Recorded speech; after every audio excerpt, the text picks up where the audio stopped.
computer, and we're on. Hello. How are you Hey doing today, everybody. Joaquin? Awesome. How are you doing today, Sam? I'm doing fantastic. We have a really, really busy day on the Rookie and the Vet Rookie in the vet. podcast. We didn't have a name last time. Now we got a name. Um, I think we're gonna keep it. Yeah. I think it's good. I think it sticks. Yeah. Mm. Big weekend in the world of sports, starting off on Saturday night with UFC 257. Dustin Poirier shocks Sad the night for world. most of us, Yeah, yeah, sad night. honestly. Yeah, but I mean, just talk about that. Dustin just basically Performance waxed of him. like the last couple of months, I should say. Uh-huh. Def Tuck Holloway. That was awesome. That was great. Like, just came out there. He was technical. He was precise, and that was the big thing. Round one, it looked like it was dead even split. But hmm I mean, round I two, think he just out strategized Connor. yeah, Amazing job. But first off, I know Dustin Poirier is never gonna listen to this, but like yeah, Jesus, man, that was if anyone could have a template for beating Conor McGregor and your name isn't Khabib, like that would be the exact template. that was So it. Yeah, my thoughts on the fight was just I knew something was up after not after the first takedown because he got down pretty quickly off that, but when he was yeah, pushing up on the cage and he like I don't know if you noticed when he came off the cage, but he had like these marks on his shoulder from the cage and just yeah. you know personally doing grappling before and clinches tire you out. They really do, I think. And people are gonna say that like, oh, Connor just like doesn't have as much power as he used to. That wouldn't make any sense because how old is Connor? What, 32? Yeah, he's not old. Yeah, so it doesn't make sense. He's not gonna like lose a bunch of his touch, kind of like Anderson Silva did. But like, Yeah, when he came off that, the whole strategy with Connor is that you just want to weather the storm within the first 30 seconds because coming out the gate, he's the most powerful lightweight we've ever seen. I don't hmm know if that's arguable. You think he's the best powerful lightweight we've ever seen? Powerful. Yeah, sure. Yeah, I Yeah, would say like so. just Yeah. I think he has the most dangerous punch, and everyone knows that. So, Uh-huh. and Dustin knew that. So Dustin, and I think remember we talked about last time how he took all those shots from Hooker, and we thought he wouldn't be able to take the same shots with Connor. Yeah, I guess we heavily underestimated Dustin's camp, we and definitely underestimated Dustin. What I said from last week was basically what Dustin did to Connor, which was beat him, knock him out round two. And I don't know. right, I've never seen Dustin's the first guy. So Connor's lost to Diaz, and Diaz really kind of took him 25 minutes, gassed him out. Khabib wrestled him, gassed him out. Dustin's the only guy to take Connor or standing wait, up. didn't Nate sub him in like the third round or something, or was it the fifth? It went that one was long. The second Uh one I know went the distance, and I know Connor that was like a war, and Connor won that one. yeah. You're right. Submission in round four. That's right. But yeah, Right, basically basically the gassed same him. thing Khabib did. Yeah. But this is the only time I think Connor's been like, I don't know, Outclassed. knocked out like that quickly. Like it was hmm incredible. And it's those leg kicks, I think, really. And I've seen a lot of Right, I theories forgot to going mention that. around. Yeah, I've seen a lot of theories going around. It's like, oh, Connor switched up his camp. He's washed, which I think we got to talk about. We got to Oh address the boy, washed comments. man, I that just like it's like the top of the list of things that make me mad when I go on Instagram. I mean, I can see why people think he's washed. If you watch Conor McGregor, the last 5 years, he's fought four times and have lost three of them. He lost to Floyd, he lost to Khabib. He Right, beat Cerrone. He took a year off in 2019. He beat Cerrone pretty easily, and then he just lost to Dustin. But I mean, I don't think he's washed. I don't. I think he can't lose again. I think, and Connor knows this too. I think if he oh, loses again, it's gonna be. if he I don't. loses again, He's like not gonna that would fight be the 8 times biggest to get the belt embarrassment. back. Like that. No, Like if he no, loses to whoever it is on the next, like Ferguson, that'll be a that would be a fucking good fight. fight, by the way. And I think that's That the would fight to make that would break the record that we just got from the Dustin Connor fight in terms easily. of pay per view buys. Like Yeah. probably by blowing out the water. Huge, huge, huge. easily. But yeah, I just don't think you can really call Connor I think that's disrespectful to Dustin to say that Connor's washed. Like, is there really shame in losing to Dustin Poirier, one of the a No, guy who's beaten like everyone except for Khabib in the division? and What's the shame? he's just so yeah, he got so much better. He's a hell of a striker. You know, And he Connor's really punches simply didn't have the same. He was landing, but like his pop wasn't the same because, like I said, he was tired out from yeah, being on the cage. it was the pace of the fight was it was like in the second round it was Poirier would hit him with a leg kick, Connor would land some kind of combo, and I was, if they continued at that pace, Connor would have won because the combos are harder to eat than the leg kicks. But Dustin landed a big one, opened Connor up, and then just went off on Do you think Connor's that face. Connor taking that that boxing break and only having two MMA fights in the last 3 years, do you Yeah, think that had to weigh into his defense from like he really didn't block any of those calf kicks? Like I don't even think he I think checked one. so. Yeah, I think definitely, but I also can't remember the last time someone beat Connor to death with leg kicks, and I just think that would be unfamiliar even if he was fighting on a regular basis. But I definitely think I don't know. I think it could be fair to say that he's rusty. Fighting once a year will do that to you. But I Yeah, and also I thought I was really, really shocked just because I thought since he got in really good shape this camp, as you can see, like he was yeah, so big for being at 155. yeah, I thought, it would be if anything, the opposite of rust, but we were surprised. yeah. I mean, and there's a loose in the where it was like O'Connor was more orthodox, less loose, less like doing the distance or whatever. I mean, Mhm. you can look at that all day, but you got to really give Dustin credit where credit's due. Dustin kicked his Yeah, ass, and it's nothing. No disrespect to Connor. Dustin fought very well and threw good yeah. punches, landed big hits. He was a very good fighter throughout that whole I thing. think if you had to say, like who won this fight and who really lost it, it's not really like, well, I don't know if this is gonna make sense, but it's like I think Dustin just flat out won this fight. It's not Hmm. like Connor had a bad performance. Just Dustin just beat him. Dustin, yeah, Dustin was more smart. It was a smarter fighter. He was more technical, and he landed. Yeah, he just got beat. But we got to talk about the lightweight division because now that's on fire. Khabib's not Hmm. coming back. It It's seems so like wide Khabib's open. not coming back. He wasn't impressed by Mike. He wasn't impressed by Dustin. Um, I don't think he's coming back. I don't think Khabib Connor 2 happens I because, think like, Dana is just creating a smokescreen to get money. Like, yeah, all that he literally made an ABC special out of this meeting with Khabib, and I guarantee you Khabib really does not care that much. he doesn't want it. He doesn't want to.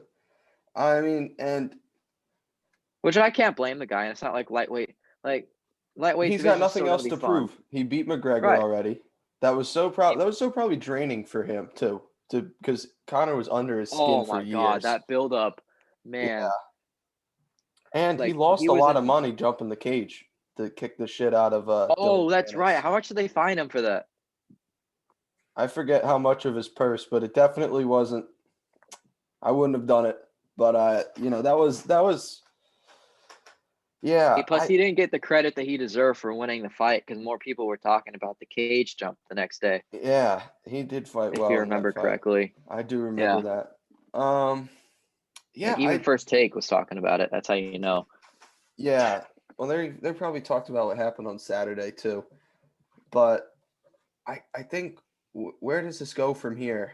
Like for the lightweight division, the rankings got updated. Diamond's number one, Gaethje's Oh two. wait, I gotta check. I gotta check this out. Khabib still holds So the belt. what He do they hasn't put vacated it Chandler? yet. I think Chandler is third or yeah, Chandler is fourth behind Charlie Olives. Fourth. Yeah, Wow, because I mean he won that's once. something. Hold on, don't quote me on that.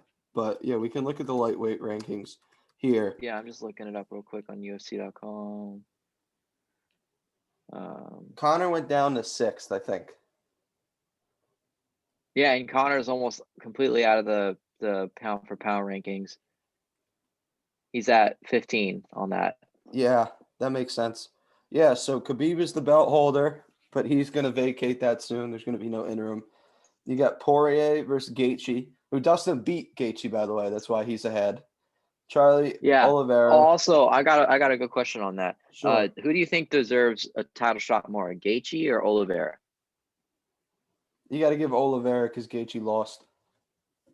Do you think Or it's you that make simple? you make Gaethje and Oliveira fight for the fight against Poirier because Dustin's earned it.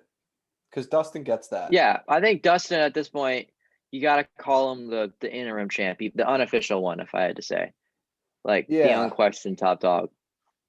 because he's beaten everybody here on this list except for Chandler, and they're not gonna give Chandler Dustin right away. Has Dustin beat Oliveira before? Let me see. I don't think so because Well, not like I said, I'm not even like a huge Oliveira fan, just because honestly, the first fight I watched of he him, just beat Ferguson. He had that great win I against know. Ferguson. He did Yeah, not I know fight that.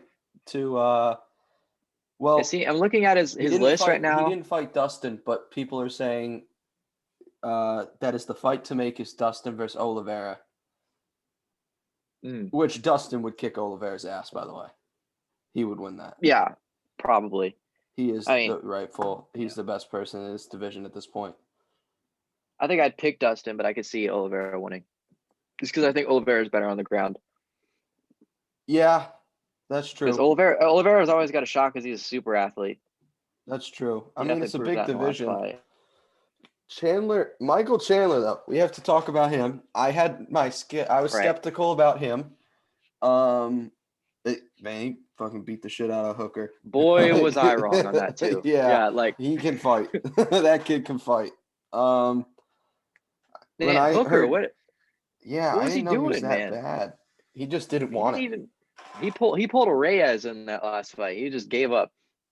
Yeah, that's just not good. Mm. Um, but yeah, I mean, when I heard that Chandler was like, "Oh, I want the belt," I thought that was hilarious because like, are you kidding? Like, you're probably not better than Ferguson, McGregor. But no, I was wrong. He could He- definitely beat McGregor or definitely beat Ferguson. He's good. Like he's a good fighter. I think that if they matched him up with Connor, that'd be a bad matchup for Connor to do right away. Just because Yeah, Ferguson is so on, because Chandler is so on fire right now. yeah, And just, I have a feeling if McGregor lost that, if McGregor loses this next fight, period, people are just going to give up on him pretty much. and I think the UFC will too because he'll lose his selling power. Do you think they'll cut him? They won't cut. They'll cut a No, guy that makes money? No way. they're not cutting. Well, if he's expensive, I mean, he cost 50 million, I think, for this fight. Or he made 20 million with I think pay-per-view the only bonuses. scenario that he gets cut is if he waits forever to fight again Yeah, and, he asks for all that money and then he loses, then he's probably going. yeah, like past what's it called? Past his medical suspension. Oh, yeah, that's right. He's out for what is it? I don't know what's up with his A leg. few months. He did walk out on the one crutch, which is not promising, but yeah. I I mean, think if it's I had to say, I think he's going to fight again in the summer. yeah, I'd like to see yeah. that. I mean, Dana said it, and we all kind of agreed, where there's like no middle ground. He can't do this fight once a year thing anymore. It's either he's gonna go Mhm. off, and he's gonna have to fight 4 times and rematch Dustin for a belt, or Gaethje, or whoever's at the top of the division after a few fights, or Uh-huh. he quits, and I don't think he's gonna quit. No. And then what's unfortunate with Connor is that he has so much of a shorter leash than someone else. Yeah, Like, I think he has a way shorter leash than, let's just say, if a guy like isn't like Whitaker around his age. I think I think if a Whitaker's guy a like little older, but yeah, I think if Whitaker lost like 3 fights in a row, that the UFC probably wouldn't cut him. And then, but like with yeah, Connor, it's different because I mean, one, he's got a reputation to protect, the money, and UFC. Every single time that Connor has a fight, they probably post on the UFC Instagram page like 57 times, like easily. because he's the seller. He's the biggest star of this league. And But I don't think yeah, they would let him fall off the way they did Silva. yeah, I think you're right. And then, but also, yeah, I think situations are also, if he kind of loses this next fight, I mean, he might hang it up. He's not going to retire now. He's not done yet. If he loses, we No, he can he open already that said that he's gonna, conversation. because he said in the post-fight interview he wants to fight again this year. So I think we have confirmation because Dana said it, Connor Yeah, said it, the Chandler called him out, which I don't know if they're gonna get matched up, but I think that just proves all in all on the same night that we're gonna see Connor again this year. I think so. But I mean, if he loses So, again, he's not going to fight 6 times to get back into championship uh, contention. yeah, no, if he loses again, he's either just gonna be heavily Yeah. disowned, he's gonna be like not really promoted by the UFC anymore, or he's just hmm gonna quit. But anyway, we have to give an official prediction on you think who's gonna fight next. I think McGregor Ferguson is the fight to make. Two guys down on their luck. Ferguson's lost twice, but he's still there. Like Tony's still there. You think it's hard?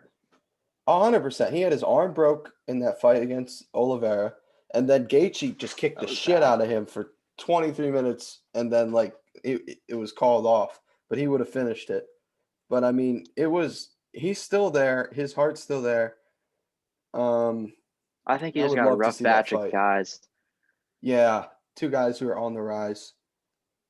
I think But Oliveira and Gaethje are just that. I think they're just that much better than everyone else in that division. yeah, And Ferguson's style just didn't really match up very well with, yeah, especially Gaethje because he was prepping for Khabib at the time. yeah, and I I mean, think so Eddie was Bravo did a Ferguson too. segment. So was I think Eddie Ferguson Bravo did like a segment on on what? that, on how like in Ferguson's lead up with the fight with Khabib, you know how that got called off like a week before it happened, A and then few he had to fight times. Yeah, Gaethje. yeah. Right. And so when that happened, and it was just like a quick turnaround to this powerful guy like Gaethje, hmm it just made things like really tough for him, Yeah. especially since his camp wasn't ready with like the right advice to give him. And They're just like, Tony doesn't go out quit there and fight. fights. Yeah, hmm Tony doesn't quit fights. He's a fucking beast. I So then mean, Chandler, one more thing. yeah. Who do What do we you? think Chandler fights next? I think you give him Gaethje. I think it goes because now what I've been reading Mm. as we've been talking, it looks like Oliveira Dustin is next because Dustin's not going to rematch Gaethje. Gaethje versus Did Dana Chandler. say that? Insiders are saying that, which I got to be careful with that. But but that would also make sense because when did Dustin beat Justin? Like a year ago, and just like lamped him. So I think they don't rematch just quite yet, and I Mhm. don't think you give Chandler a shot at Dustin already. Give Justin Chandler, give Dustin Oliveira, and then Connor and Tony fight for basically their because that'll The be rep, two guys fighting for their UFC career basically. Because pretty much. right, I because mean, I imagine they won't that would cut, be three in a row for Ferguson.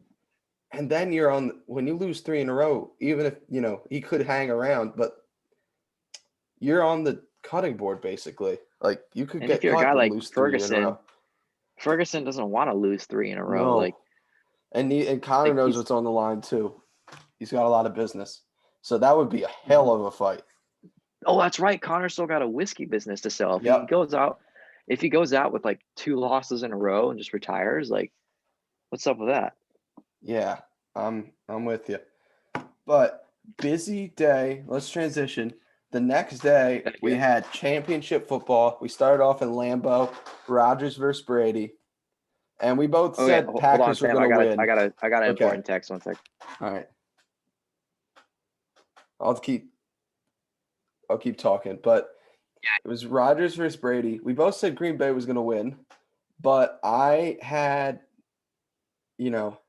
soon as kickoff started to roll around, I got this feeling. I was like, Tom Brady's going to win this football game. Okay, I'm all good. Okay. Anyway, I was like, I got a feeling. I was like, kickoff rolled around. I was like, Tom Brady's going to go in and win this football game and go to a Super Bowl with the Buccaneers. And what was to your be, prediction in our we, podcast last week? I said Green Bay, and so did you because I re-listened to it. I We both did. said Green Bay, but Yeah. wow. I will say Brady did not play championship caliber football. 3 picks is hard to beat, hmm but Aaron Rodgers. That has been the hotbed topic around Oh, town. that's right. He has I lost. have I got a lot of stuff to Yeah, say go about ahead. that. Talk about Aaron. Okay. I'm just gonna give a shout out to these Packers fans really quick. Yeah. You people need to stop with this stupid holding call bullshit. Let's just Okay, make yeah. one thing clear. Let's do So the this. score is 28-23, right? Right. Tom Brady throws not one, not two, but three straight interceptions. And what does Aaron Rodgers do on all three of those drives with the best wide receiver in football, with a top 10 running back in football, excellent offensive line, really Mm-hmm. good tight end with Robert Tunyon? What does he do? Three straight duds, just doesn't Mm-hmm. score. And meanwhile, you got these Packers fans, all they'll talk about at the end of the game is just like, oh, this holding call, this holding call. It's Yeah. just, are they not embarrassed? Like they've been doing this for years with Aaron Rodgers. I'm sick of it. I'm like, if I think this game clinches it for me, even though Brady didn't play well. Brady, like, if it wasn't already obvious to you people, Brady is the GOAT. And Aaron If you Rodgers should never yeah. have been in the conversation in the first place. Mm-hmm. In a playoff game, if you give At home, uh-huh like, on at home, you give Brady 3 picks, he's scoring 21 points. right. Aaron Especially in Rodgers his scored prime. 6. Yep. Even Aaron Rodgers is, yep. I would argue, is still in his prime. And Tom Brady is 43, going to be 44 pretty soon. Yeah. Like, Yeah. Jesus Christ. Yeah. Like, There was when no are they going to reason. stop with this? Yeah.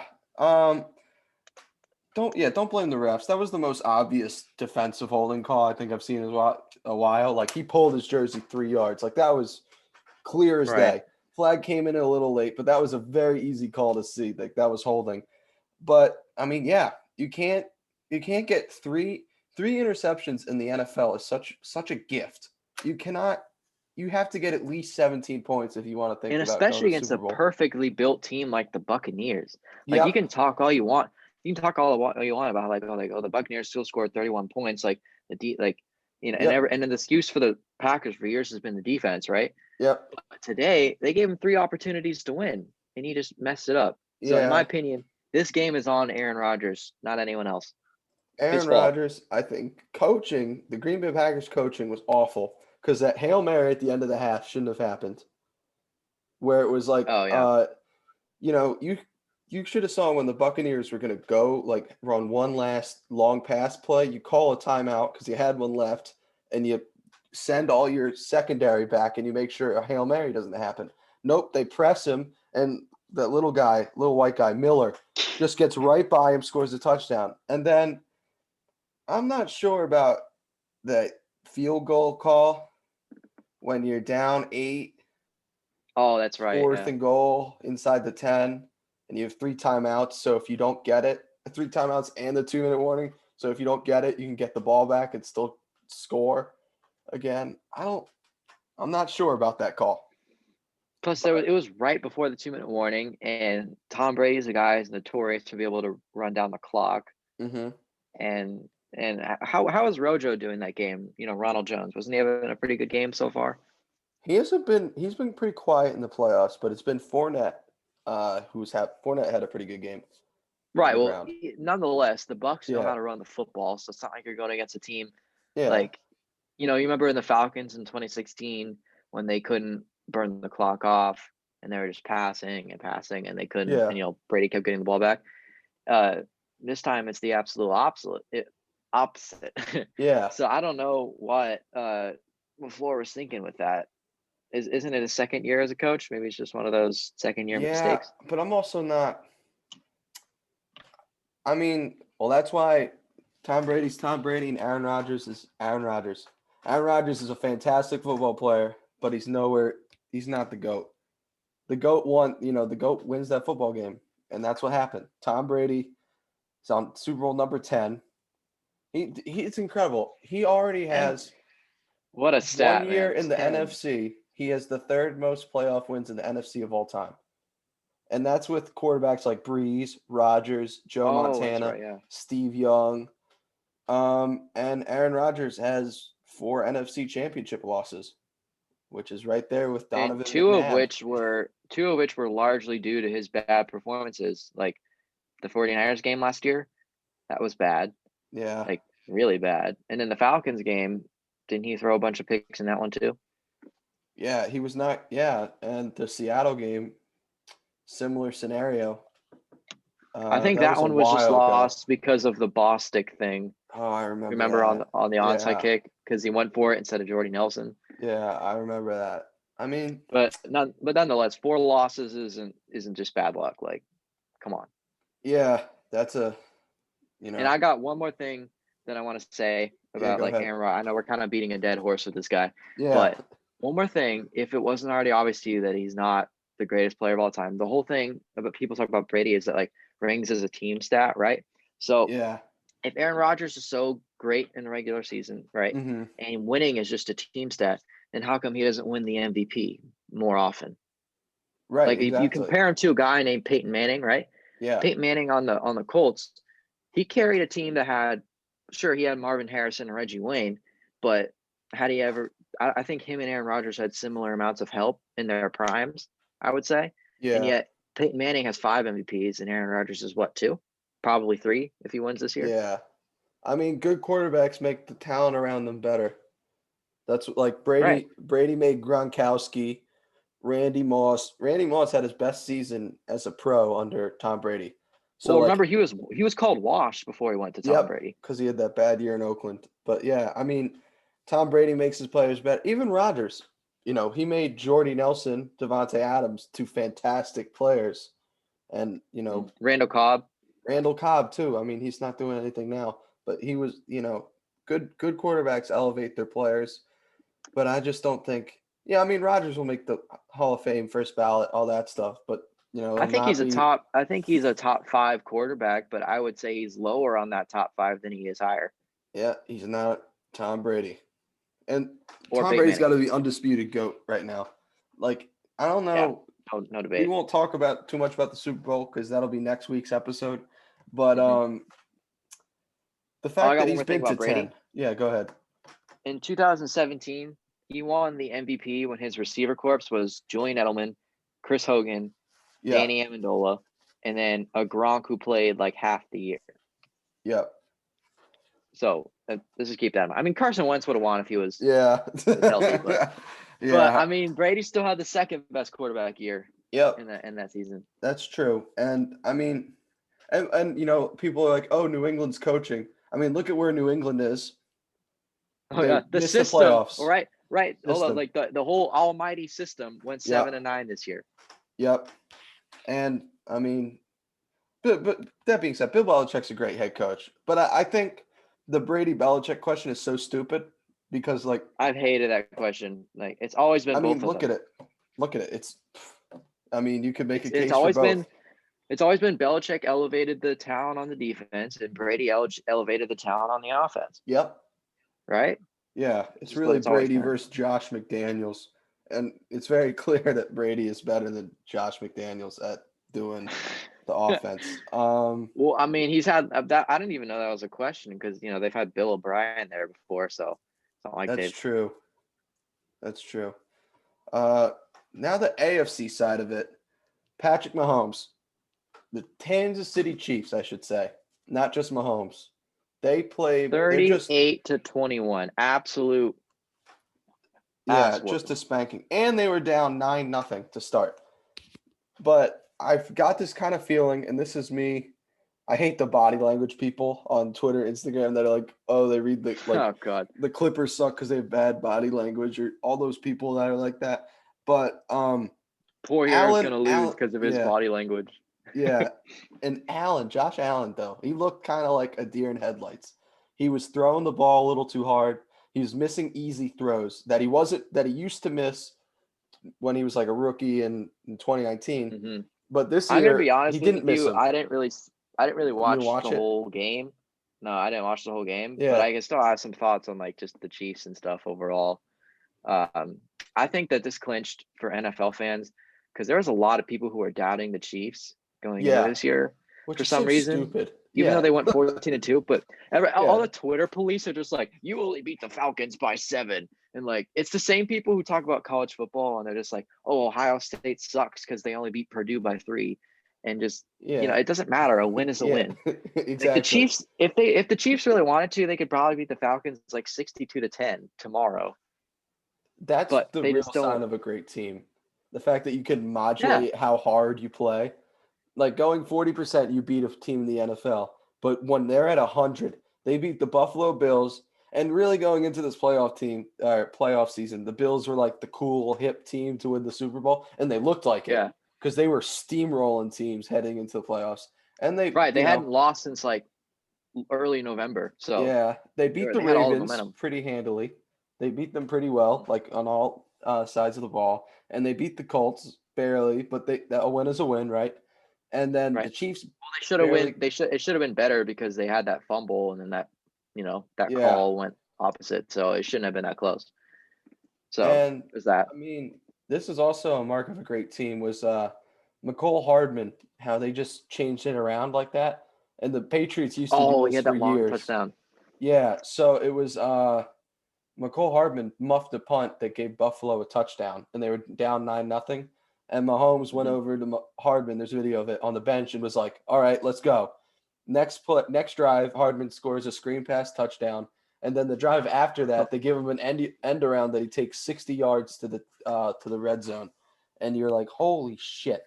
Like the fact that he could go from muff punt, which could in the playoffs is no bueno, and just turns it into 2 touchdown drives off of big plays by him. That is the mark of a good team, and that is a good And a leader. well coached one That too. yeah, Andy Reid got his coaching demons out from his time in Philly and the early years Kansas City. Do you guys miss him? Be real. Now we do, but Andy had to go. That was the thing. In That's 2012, right. But then he he had get to kind of. go. It was after the dream team kind of failed.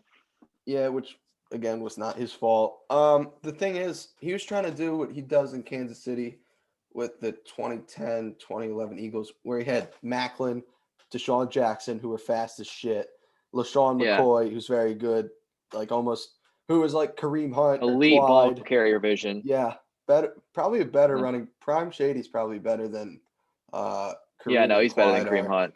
and Michael Vick, who could throw the ball like Mahomes, but like kind of, but not really. A little less Mm, accurate, but better on the ground than Mahomes. he And had the zip and he yeah, could throw it far, but yeah. he can't execute like Mahomes can.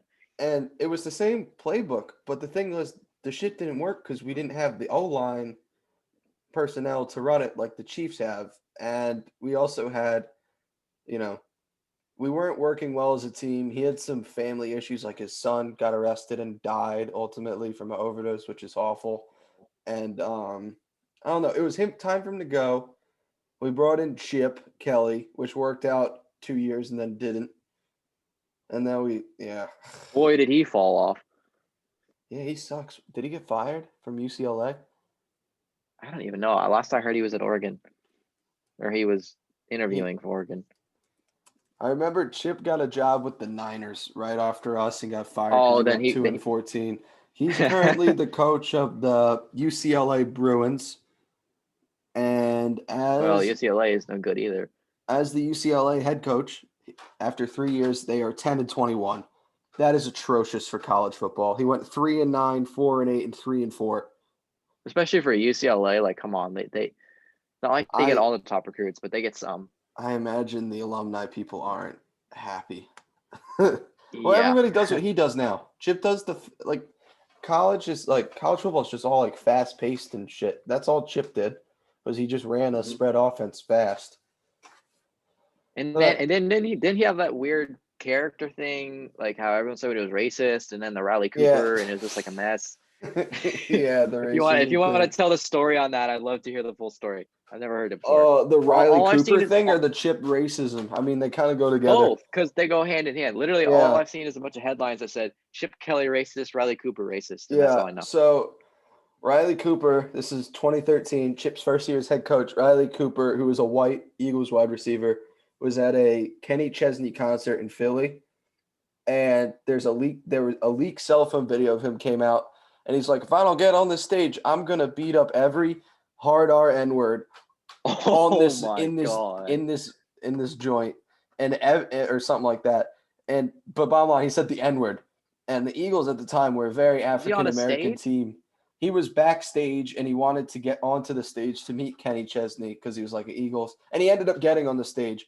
but he was talking, but the security wasn't letting him, so he got all mad. He was hammered as shit. The video's still on YouTube and stuff, but Mike Vick was the quarterback in 2013 going into at the time, and it was just like not happy. People were not happy. The Eagles leadership was Yeah. not happy. How can you expect a quarterback to throw to you and you just said a racial Yep. slur? Like, He was getting into fights. He was like, no one was talking to him. They wouldn't let him into meetings. And Chip ultimately kept Riley Cooper all 3 years of his tenure. But the racism thing comes from, which was the weird part, probably. yeah, which was weird. And he wasn't bad, but he wasn't. He was like he was mediocre. He was mediocre. Like, he wasn't a player that was so good that you couldn't cut him. He's disposable. You could have replaced him, but it's not like you were cutting Julio. Right. Well, that was a big thing.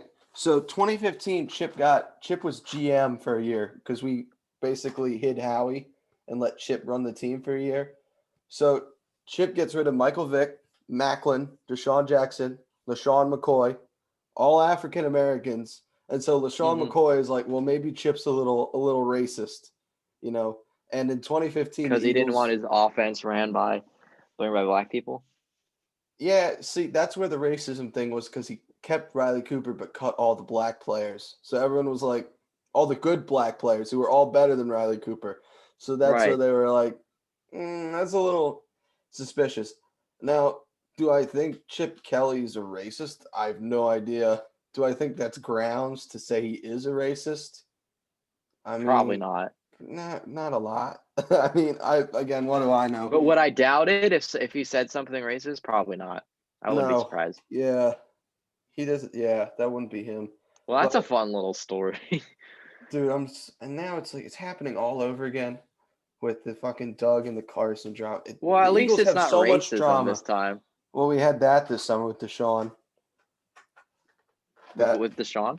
Deshaun Jackson on his Insta story back in June. Oh, that was bad. He misquoted Hitler, but tried to quote Hitler. It was a Hitler quote within the context of a Louis Farrakhan speech, and he reposted it on his Insta. And then Julian Edelman invited him to like a Holocaust museum. Yeah, I thought he would. I knew he wasn't going to get cut because he was too valuable.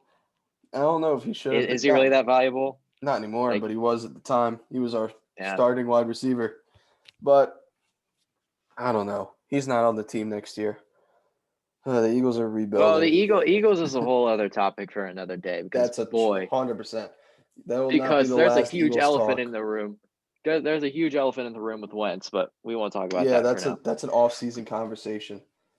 Yeah, for sure. I think we'll do off-season just for like a little future thing. I think we'll do some off-season reviews for each team. I think we should do that. Yeah, I think that's a good thing, especially starting with our teams. Yeah, we could address like narratives, like if they like head coaching hires, like we could check in with like maybe some free agents they might target. Yeah. That kind of thing. Yeah. But anyway, I think that about covers it for the NFL. If you want to transition to what you want to talk about for third. Let's talk about basketball a little bit. NBA heating up. Oh yeah, did you want to talk about what the MVP candidacy so far?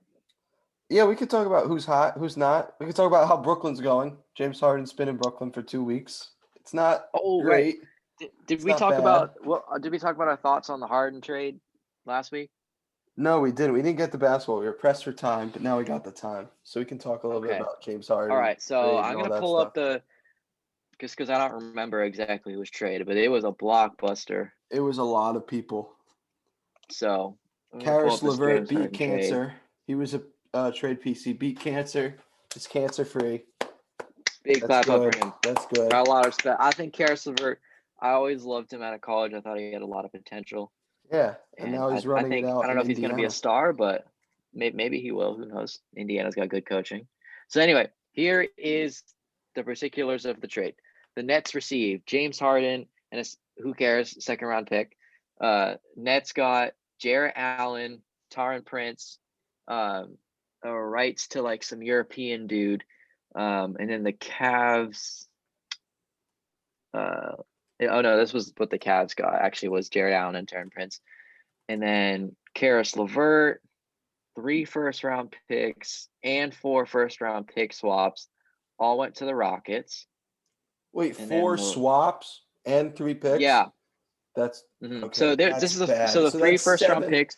They lost So their pick 7. 2022, 2024, and 2026 are all the unprotected ones, Uh-huh. and then 2021, 2023, 2025, 2027 is the pick swap. So basically, to make it more clear, the Rockets have the Nets first-round picks from now till 2027. See, that's too much for anybody. Like, I didn't realize it was that I think bad.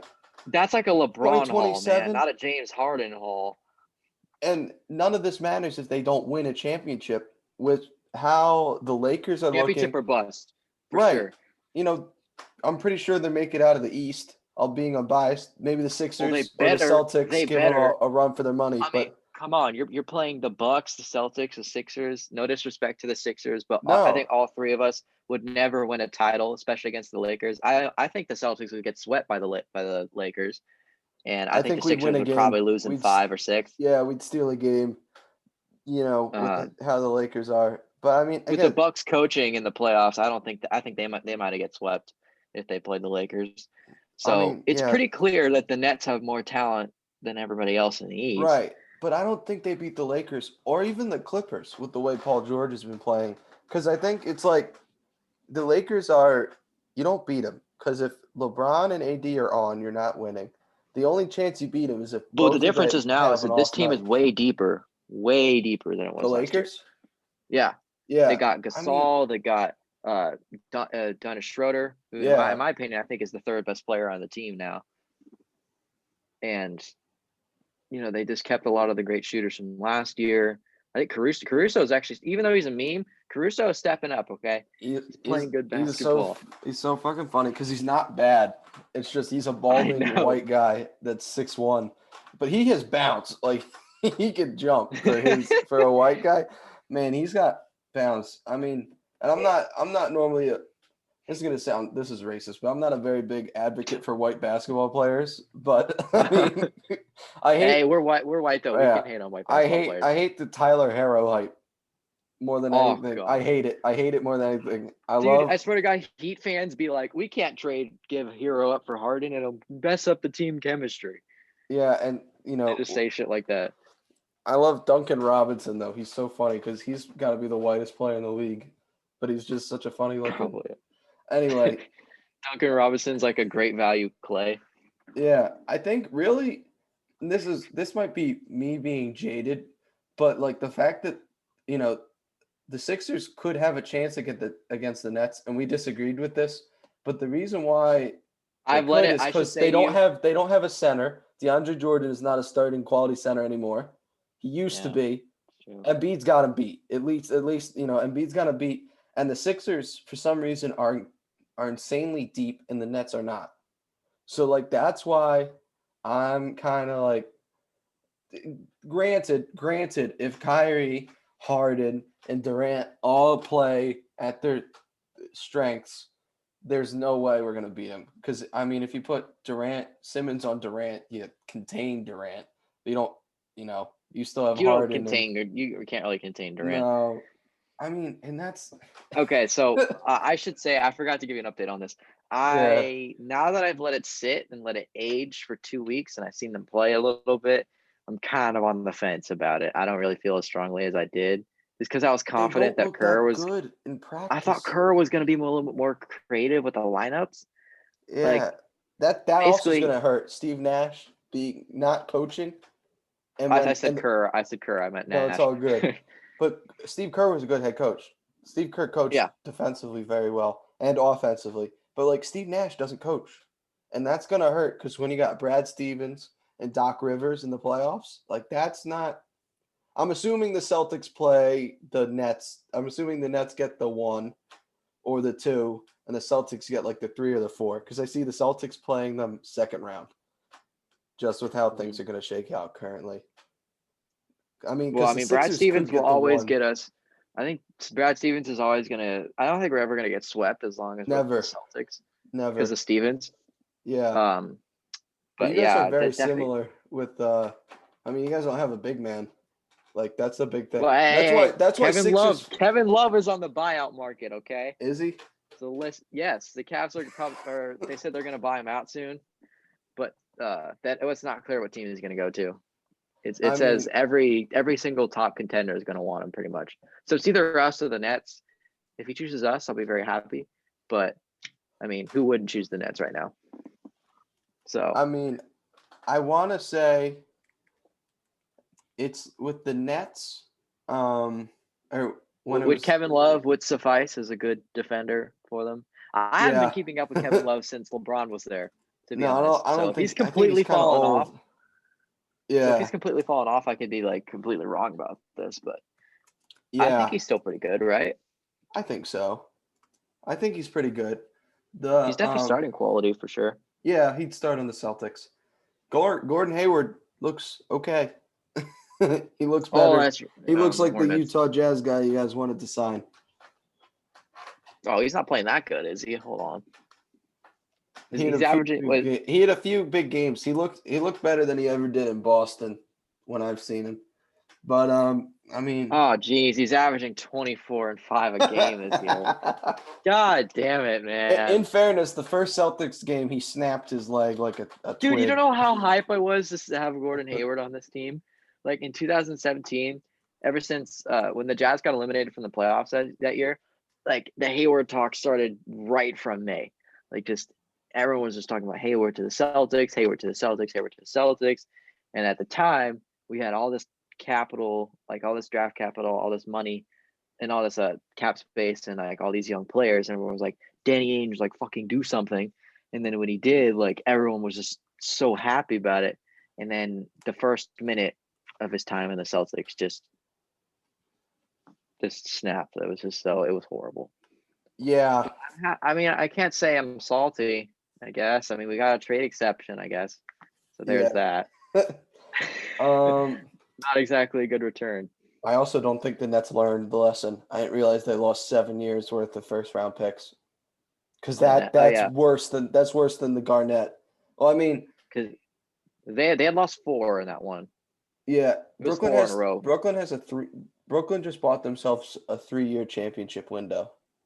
And it's not a walk. It's Yeah. not like a walk to the championship like when KD signed with Golden State, where you knew they were gonna win. It was, yeah, it was, and also with kind of 80 with LeBron, because like once the Clippers Yeah, chemistry wasn't working, they knew they were gonna win. So yeah. everything they That gave up for now 80 was just worth it. right. But I mean, Hmm. shit, that's a lot. That's not. It's And the all gonna come Nets, down to this, in my opinion. I think if Nash, even, yeah. I mean, is it really confirmed that he's not gonna coach? I Is that mean, like a true thing, or is he just like taking a little off approach? he's not. I mean, he's gonna coach, but he's gonna make sure it's like Katie, Kyrie Is he just the working it guy with a out. clipboard? Yeah, I mean, Phil Jackson would do that sometimes, and it was sometimes a useful exercise.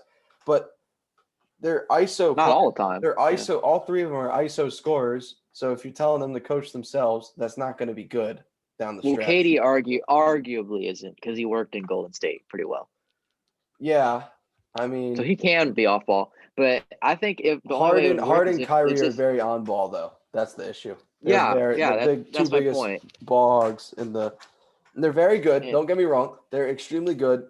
Kyrie's uh, going through some motivational funk right now, is but he back playing? I hope. I think so. I mean, they also got uh they let the Cavs drop like 150 on them, I think, or some shit, which was insane. 147, yeah. They lost twice to the Cavs, which isn't good. What I really want to see is how they do well against like the Bucks or the Celtics or the Sixers, and see how they do against one of those competitive teams. But I I mean, think they just need to be a lot more creative with their lineups. If as long as if they do that, then they'll be able to succeed. I think as long as they keep either KD, Harden, or Kyrie on the floor at all times, they yeah. got a good chance. But I mean, But like you in said, Nash basketball, might not do that, which is what concerns me. and in basketball, when the games get tight, you want good defense and great coaching, which is why the Sixers haven't won. That's why the Sixers didn't win for a while. And, now that we have, Doc Rivers is a good head coach, and we're always a very good defensive team with Brett too. But I mean, Nets do not look like a good defensive team, and they do not look like a very well coached team. And that's what happened with Jason Kidd back in 2014 with the Brooklyn Nets. So I mean, Oh, do you think it was his fault? You'd say? because he's a I thought bad it was a head mix of coach. like I thought it was like KG kind of falling off was the big part. They traded for two washed players, but it was I mean, and they didn't get Paul Pierce along wasn't either. quite washed at that point. He was No, still kind of good, but KG was completely washed. Yeah, KG was I'll agree out with of you on it. that. Who else did they have? They had Joe Johnson on that team, is that right? They Joe had Joe Johnson, Johnson. They had Deron Deron Williams. My Williams. goodness. Oh man, So all four of those guys fell blast in the off in past. like a year. But Brooke Lopez was like the only good player on the team. Yeah, which is ironic. But I mean, which is so bad because Brooklyn was like in the cellar 4 years ago, and then they built themselves back up out of it. They had that fun team with D'Angelo D'Lo. Russell, with Yeah. D'Lo and Jared Allen that we fucking beat the brakes Do you out of remember in the how they got? playoffs. You remember how they got D'Lo in that trade? It was such a steal. It was a steal, and they They had a basically fun they little basically they team. said the Lakers said, "Look, we want to make room for Lonzo. So if you take on Timothy Mozgov's contract, we'll basically give you one of the best young point guards, probably Right, with and how D'Lo." how did that work out for the Lakers? Lonzo's not a Laker. Lakers got I mean, away it got them. with a It sucky got what rebuild, by the way. They I were know. they The reason were why they they were get going to be away with bad it, forever, and then they signed I know, LeBron. but they're just like, oh, because we live in LA, we Yeah, can get away with doing a shitty rebuild. Like yeah, all their first round picks from like 2013, 2018 turned out to be zero productive players. right, Just exactly. And that's why. horrible rebuild. But the NBA draft is the most hit or miss draft in all the sports because it's like the Bucks have been a playoff team because they drafted one good player out of 5 lottery picks. Like the Sixers have That's drafted right. one very good player and one all-star caliber player out of Well, what isn't six Middleton? lottery Would you picks. say is Yeah, Middleton a good pick but for yeah, he you? got really better. So even better. So like you guys got one really good player and a really good head coach. And Jalen Brown was not. Two. Yeah. Jalen Brown's good now. He wasn't always good, but now he's good now. But like Mm-hmm. we have good teams because we had a 40% hit rate in the draft. The Lakers I think hit that's a on valid overall 0. point. Yeah. The Timberwolves hit on 1. Not even. Timberwolves had infinite picks and blew them all because Cat's not going to. Karl Anthony Towns isn't Well, who he Cat's used a to be. top 5 center in basketball, but they're going to That's waste not his saying career. much. That's not saying much. Like And he can't. I it's mean, Embiid and his Jokic, and then everything else is just. yeah. Also, Cat's post game is kind of embarrassing. Did you see that video of him up against Steven Adams? Yeah, that was It's funny, kind of man. how he's just getting absolutely packed in, and his like Yeah, his little chicken legs were trying to like push him forward. It was so funny. yeah. I mean, Oh, he no, has no cat Corona. slander though. He's still pretty Yeah, good. he's got Corona. Hopefully, heals up. But Yeah, yeah, that's a good overall point. Like we picked James Young, we picked what's his name, Terry Rozier. I mean, he's okay right now, but with he us, he was wasn't a worth a walking first brick. round pick. Yeah, Marcus Smart went top 5, and like he's a decent role player, but he's not a star. no. I mean, when you have a top 10 pick, you should be drafting like an all-star caliber player, right? Or like somebody Yeah, that's it should be not at a least role a Victor player. Oladipo caliber. Right, It's probably exactly. Victor Oladipo, Yeah, and then he just ended up being like. yeah.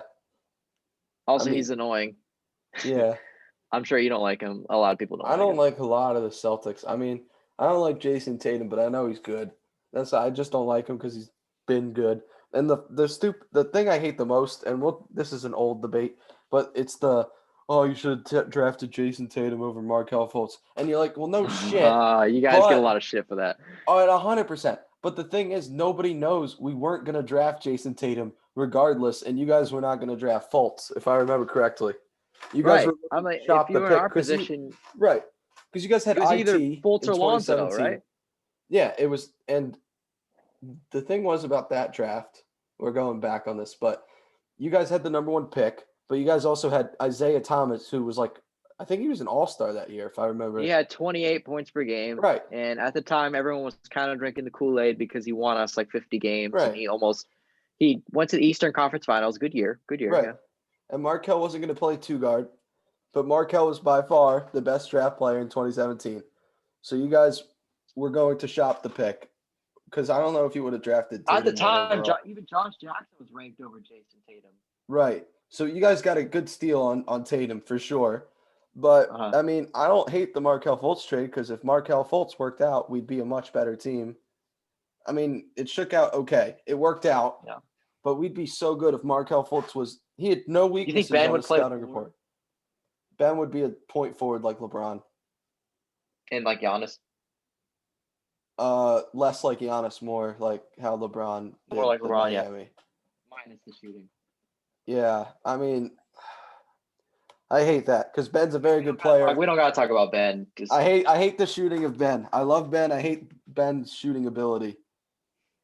But I think back to your point about draft picks, because you guys drafted Nerlens Noel, Jahlil Okafor, and Joel Embiid, but it didn't matter that you drafted 2 busts in there because Joel Embiid was really good. Yeah. I mean, yeah, that he's much better than I ever anticipated. Wasn't Jahlil Okafor supposed to be the best out of the 3? Yeah. We don't what was it? Hinkie, he always drafted best available. Oh yeah, is that why so, part of the reason why he got fired? So that's why we had 3 centers, because he drafted the best player in all 3 drafts because Nerlens was the best in 2013, allegedly. And that was a bad draft though overall, so yeah, come to think of it, the NBA draft, they suck at making the predictions. Like DeAndre Ayton was the unanimous number 1 pick, but Luka, Trae Young, and there was somebody else who was very good in that draft that I forget. What was this 2018 draft? Yeah. I mean, look at who's been the number 1 pick, and then look at the all-stars behind the number 1 pick from like the last 5 drafts. The only one, 2016. Oh Ben God! Simmons was the only. Was Marvin Bagley? Oh God, he's actually bad. Like Jaren Jackson for the Grizzlies. And then Mo Bamba. Oh my gosh. This is a lot of flops. Right, and look at 2017. 2017 was supposed to be the best draft class ever.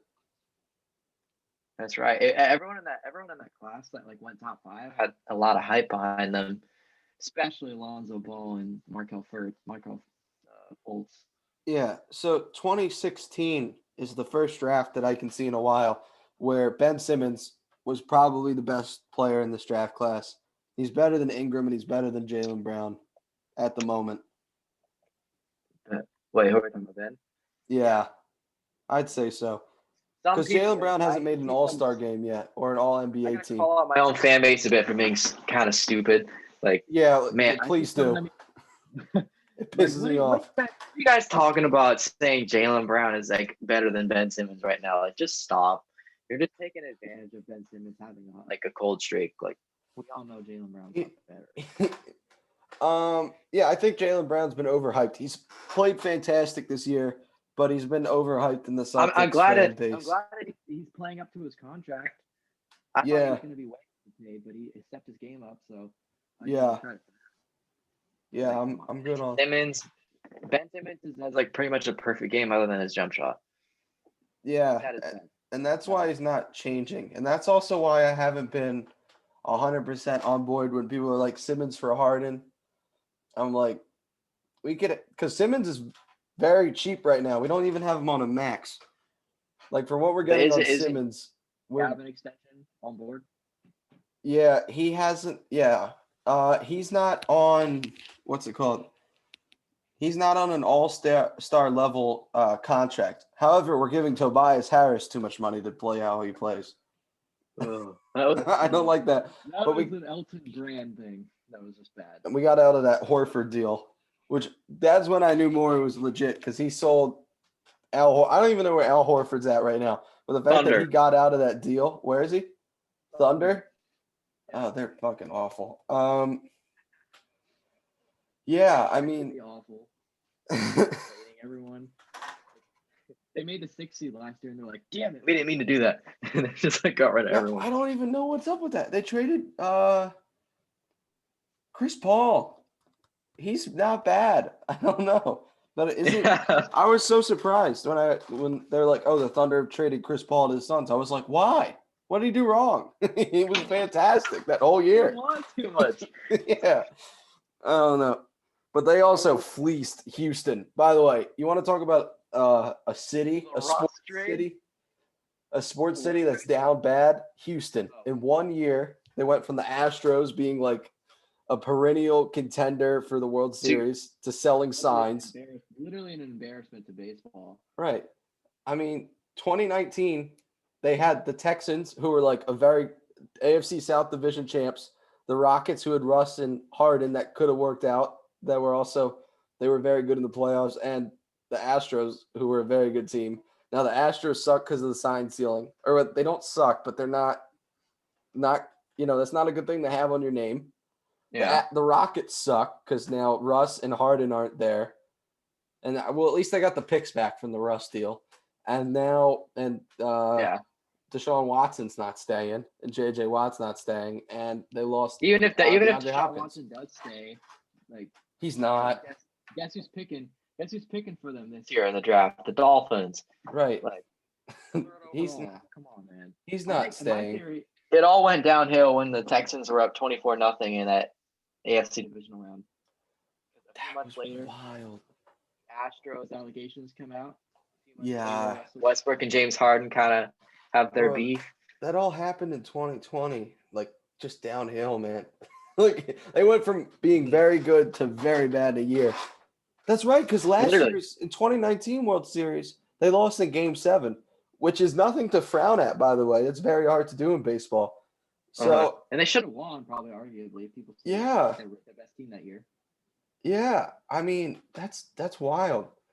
That's also when I knew that the Chiefs were legit, by the way, because they were down and out in 2014, and then they stop a fake punt, or they were down 24-0, and then they stop a fake punt, and then it was just full steam ahead. And I thought that was incredible.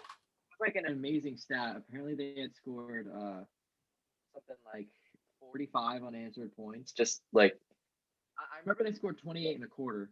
Yeah, and then they just kept going. That's right. Or I should say 28 in the span of 8 minutes. Yeah. That's fucking insane.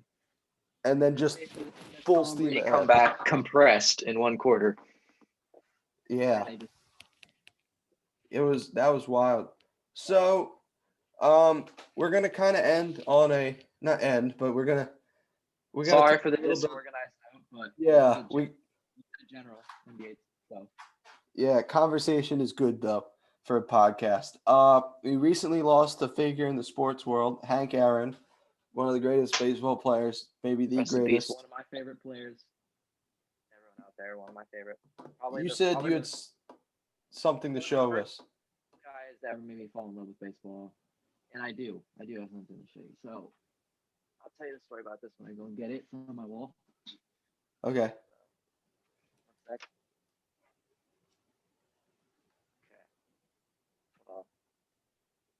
All righty. I don't know if you can read that, but no way.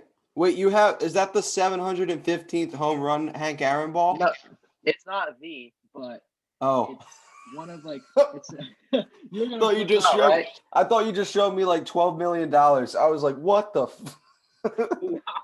No, it's a sign ball. I don't know if you can see that, but it's got a signature on it. Oh, okay, yeah, I see it. So but he did sign it the year that he broke the record. That's still significant. So that's amazing. Definitely my favorite picture. Yeah. Like, doesn't get more iconic than that, right? Absolutely. Hammer and Hank. R.I.P. to Hank Aaron. When I got this, it was Christmas it was like the first year I started playing baseball when I was 7 years old. Mm-hmm. And I got to say, out of everything I've ever gotten for Christmas every single year, that was the thing that I got the most excited for. And that's crazy. That's a nice present. I mean, it hit me hard when Hank Aaron passed. Yeah, rest in peace. Yeah, he was a legend. Top 5 player for sure. Top 3. Maybe the best. I mean, he had the home run record. He didn't need roids, and he had the home run record, and that counts for something. Yeah, Bonds wouldn't have had the record without roids, but Bonds is still a Hall of Famer without the roids. Let's get that straight. Do you? I mean, yeah. Wait, we can talk about this because He this was a skinny little dude on the Pirates. no doubt he did steroids. Runs. No doubt. Oh, come on. Yeah. I mean, whose head grows like 3 sizes when you're 37 years old? That doesn't make sense. Yeah. You're a San Francisco Giants fan. Do you think Barry Bonds? And that's why I think baseball's got some stupid old rules. The fact that nobody made the Hall of Fame this year, nobody. How is that possible? How do you not make? Like the joke is, it was a dry ballot. It was a pretty dry ballot. But you should make NFL has bad years. Like this would never happen in football. Like what was it? Nobody voted. Like don't you have a voting committee of the Baseball Writers of America or some shit? They can choose not to vote for people. I mean, if Pete Rose is on the ballot because he got banned from baseball, which is stupid because he should because in the voting committee is just stupid because they're just a bunch of baseball purists who like think it's still 1925, and that part kind of pisses me off. So they kind of mess up the voting every year, but at least they'll get the basic stuff right. Like Ortiz will be first ballot next year. So yeah, but I mean, even he had some PEDs in his background. If I remember correctly. Yeah, he got accused. He definitely had a positive test. Albert Pujols. Yeah, exactly. And, I think I've been okay with it. Baseball's best time was when everybody was roided out, when it was Sosa, McGuire, and who was the other Clemens. one? Roger Clemens. Yeah, but he was a pitcher. I don't know if you know Roger Palomaro. Jose Canseco. Yeah, Canseco. Yeah. Palomaro. No, I remember him. And I mean, it's been downhill for baseball ever since. They've got all these stupid rules with the time and that, they're like, oh, you got to make it faster so that you do a pitch clock and shit. And like, you can't do the check swings, which the baseball players hate. We could do a whole podcast on why baseball is not it's not dead. It's not dead. That's stupid. I hate when people say it's dead. About it for so I don't know. If we're gonna talk about that, I kind of want to prepare a little bit. That's an off-season topic when it's like fucking June and nothing's on. The NBA finals are over. It's not training camp. We can talk. It's just regular season baseball. We could talk about it. But I have one more current event. If it's okay, we switch off from baseball for a second. Yeah, let's talk about current events, and then I think we should give our audience a little bit of introduction about ourselves. Oh, for sure. Okay. So the current event we have is today. Reports came out about really possibly the best linebacker in the draft, Micah Parsons. What happened to Micah? University. I'll pull up the Instagram post, but he did something really, really bad that possibly will drop him out of the first, maybe second round draft this year. But it came out today, and then it's been getting increasingly more traction as the day went on. Here. I'm not finding anything about it, but why don't you read it? Because I did the Instagram post I got says it's being reported that as many as 15 NFL teams will pass on Micah Parsons after doing a background check, and so. Oh no. So this is what it says on the background check. Took their clothes off and did not return them. Oh wait, is this the hazing thing from Penn State? I don't know if it is, but Penn State's a really shady. I don't know if it's the same thing, but this is like apparently personal to him. Oh, Penn State is a really shady fucking college. So right, this isn't. I'm a notorious Penn State hater. Yeah, reason. I'm not a college football guy. I just don't like Penn State. One of my best friends, probable listener, Jake. I'm not gonna say his last name, but Jake, if you're listening, fuck you and fuck Penn State. But I mean, and he knows this. It's all love. He goes to Penn State. It's all love between me and him. But I'm not a Penn State guy. And every time Penn State loses, I let him know. But yeah, wait. This came out. Yeah. Wait. So it was like the. So there's right? You can read it. There's like 4 more bullet points. So it says, told them they intended to make them their bitch because this is a prison. them down and simulated a humping action while on top of them. So yeah, I think this is hazing. Place their penis in their faces while simulating ejaculation. Place that. This is exactly the words on the page. I'm looking this up. Place their penis on and in their buttocks. What the hell? What the fuck? Bro, this sounds like a war prison in like Iraq. Like, what are they doing? This is a college football program. Big dudes on the team? And the fact that this happened to them in 2011 and this had been going on before them, like in the 90s and the 80s and the 2000s with I hope they didn't do this to Saquon. I don't know. I mean, where there's smoke, there's fire. This school, you know what? That's a big current event, and we can talk about Penn State. So and I should say this page does only has 14,000 followers, so I don't know how credible it is, but it is a college football specialized page.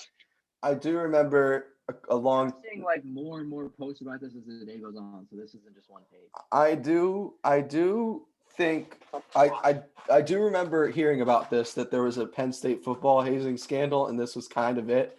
And you're like, not again, because I think they also had an issue with their basketball team with hazing. Or maybe it was test fraud or some shit. And then the frats, a kid died during a kid got drunk, fell down the stairs, and on a frat in Penn State, a kid got hammered drunk, fell down the stairs, and was like dead for like 3 days because he like broke his neck and like smashed his face, and he was just dying, and everyone just thought he was just hammered drunk. So they're like, yeah, and then he was like dead. When they called the cops, yeah, and they're like, he was dead for 2 days, and you're like, oh my god. And then the iconic Penn State scandal with Joe Paterno and the covering up. I mean, yeah. Wait, I can imagine. I'm definitely not for hazing. It should stop. It's not good. I can imagine this isn't the only program. Penn State is not the only program that hazes their freshmen, but this is pretty bad. This will affect where he goes to the NFL. He'll get drafted. I think he's a good player enough, but that's that's you know how NFL draft, once something comes out, it just they'll take that into account. NFL teams will take that thing into account. Remember Reuben Foster? Remember him? Yeah, they were right about him though. He's still, but like it wasn't confirmed at the time of the draft, and he went like 28th at the draft. Oh yeah, Laramie Tunsil had a bong mask, lost millions of dollars on draft night. That's right. Well, he still ended up being pretty good. Yeah, and like that's so much. Having a bong mask is so much easier than this shit you just read off the phone. I know.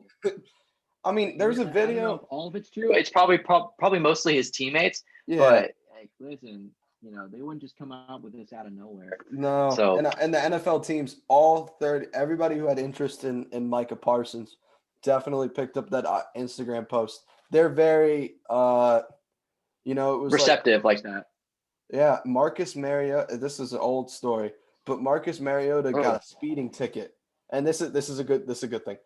They were looking into backgrounds, and they did Jameis's background check. Of course, Jameis had all the shit wrong with him in college, and then they looked into Mariota. And then Jameis did the Uber driving thing when he went to the NFL. Driver, yep, the crab legs. We could talk all about that. But Mariota had a speeding ticket. They looked into it. He was going 15 over because he was going to break curfew, and they're like, oh my God, this is bad. This is a bad sign of a leader. Ends up, he was at the children's hospital, and he hung out with the kids too long, and he didn't want to get in trouble for breaking curfew. So, of course, everything got dropped. But the story was Mariota had a speeding ticket. But then once it came out that it was because he was hanging out for too long for the children's hospital, it didn't affect him. And he still went second overall that year. But, I mean, yeah, that's an interesting current event. I'll see how that plays out, whether that's true. And then it does say on this report that he will not go top 15. It sounds like they're pretty much guaranteeing it. Was he going to go top 15 before? Do you think? He's going to go top 11. Wow. Because he is a ferocious pass rusher, and he's really good in the run game, and he's just like an amazing athlete overall. Like I think they said his NFL comparison was something like, what did they say? He's not like a pure Mike middle linebacker, but he can play the outside and the inside. That's valuable. Yeah, that's valuable. Pretty much, he's like an athletic freak, is what they said. So he was going to be really, really valuable. Probably like similar to Isaiah Simmons, except he's not as good in coverage. Yeah, So Isaiah Simmons. I remember him. I mean, that type of hybrid athlete. that'll lose. That's not going to be good for him. I Just mean, watch the Raiders pick him at 16. Just yeah, that's just we do shit like that. yeah. I mean, I mean, I'd be happy with it as long as the reports aren't too bad. bro. I mean, speaking of Raiders with criminal records, Josh Jacobs didn't have a DUI. He just got into a car accident, and they thought he had a DUI Yeah. because he got knocked out from the car accident, and they thought he was drunk at the wheel. That's so unfortunate. It's so unfortunate. Can you imagine? Raiders thing that they let the report age for 3 weeks before they said anything? Yeah. No, that's just. His career wasn't ruined. No, it wasn't. It wasn't. But that's so funny. Imagine getting into a car accident and then getting knocked out from the car accident and then going to jail because they thought you were drunk driving. Like that would just suck. Oh god! And then they wrote it, and then they officially charged him with the DUI. She was like, "Wait, no, I wasn't drunk." Yeah, dude, that's so funny, man. Footage on how he crashed? No, but they just found him crashed near the airport, so they thought like it was like a weird road that he was on. So that's why the Denver game. So yeah, in Denver, everything bad that happens in this world happens in Denver. bro, they're not a good character organization either. Best of luck with whatever Von Miller's involved. He's under investigation for some shit. Whatever he's involved with. Oh, did you see the Instagram thing? That was bad.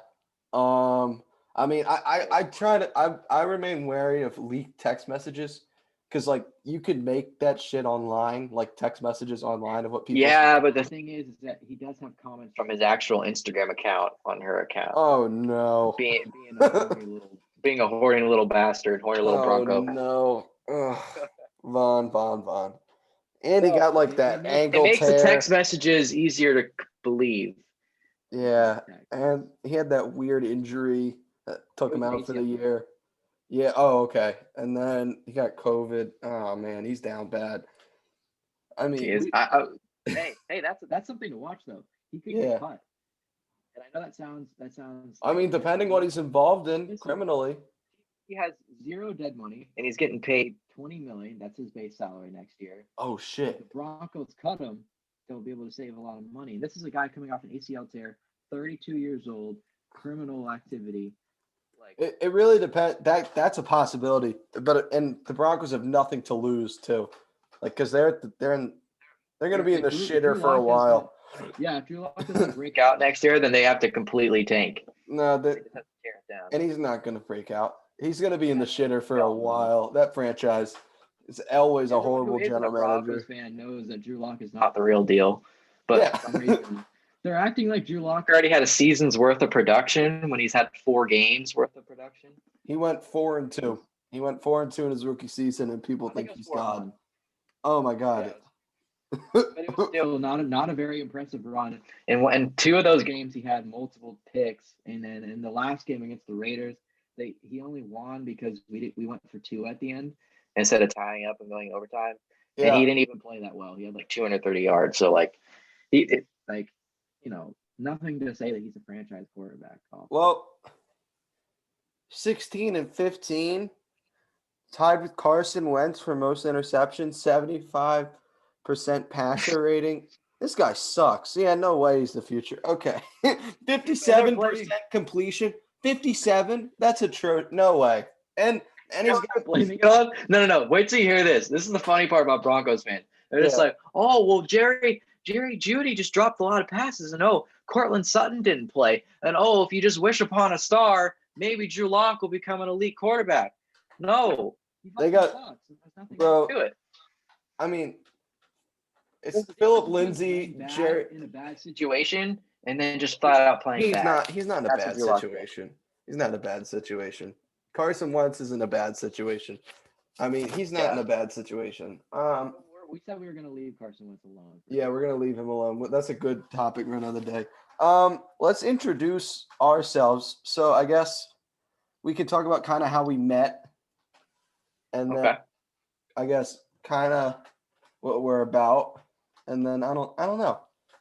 So Well, we could stop like the recording here if you want and like re-record a second one with the because if you want to upload the intro as like another clip, you can if you want to. I don't know. I'm Uh, just playing around with ideas. let's run the intro. Let's run the intro now, and I can edit it like later. Oh, okay, yeah. Yeah, it'll be easier this way. So I guess a little introduction about how me and Joaquin met, right? Am I saying that right? Yeah, you are. Okay, I have a tendency to mispronounce like no other. But we met on an Instagram group chat focused around UFC. And Shout out to Ferk UFC chat if you're listening. Yeah, Ferk UFC chat. Shout out to Ferk. Shout out to Brick. Shout out to Aiden Hughes. Shout out to The Zaid rest of you in South Africa. Zaid, good new member. Maybe Shout you out. can hop on this one day too. I would love to have all of them. Brick. I'd love to have Brick on this pod. Admittedly, Zaid knows way more about UFC than I do. He's very knowledgeable. He called the Dustin win, by the way. Yeah. I don't know. He knows a lot about that shit. We had that sweep up with that. We had that dust up with the informant on Saturday. That was funny as shit. Wait, with who?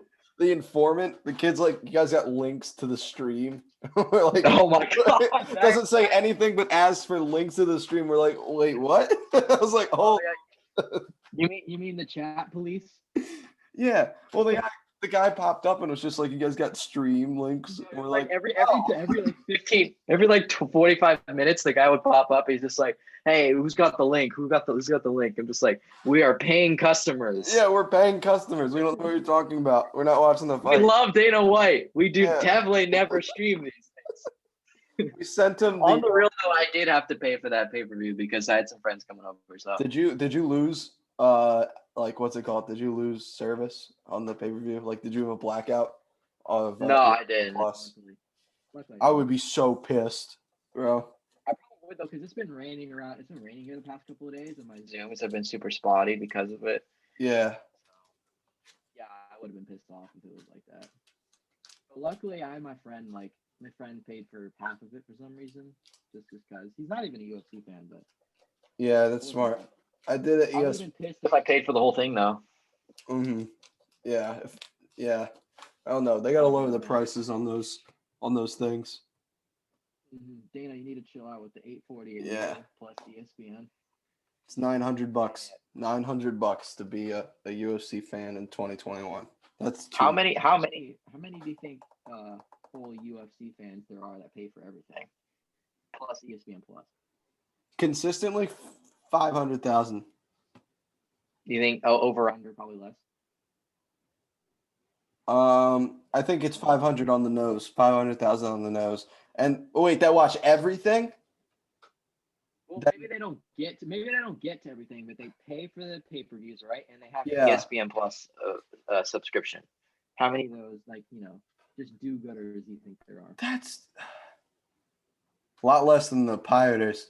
He's losing. If he made him like $10, like so many people would buy him. I'd look into buying him if they were $10. He'd make more money if they were $10. He probably loses billions of dollars from people not paying for him on the street. If he just made him $20, I think I would probably pay for the ones that are more important. Like, I wouldn't pay to watch Usman fight, but I would probably pay to watch like the McGregor, John Jones. No, probably if it was $20, I'd probably pay to watch Costa fight Whitaker. Yeah, that's going to be an exciting fight. Yeah, it's $20. So we're getting sidetracked. So anything else you wanted to let the listeners know from introduction standpoint? So it's kind of how we met. So yeah, we met through that, and we always kind of agreed with each other on stuff. Like we were very similar. Yeah, pretty much.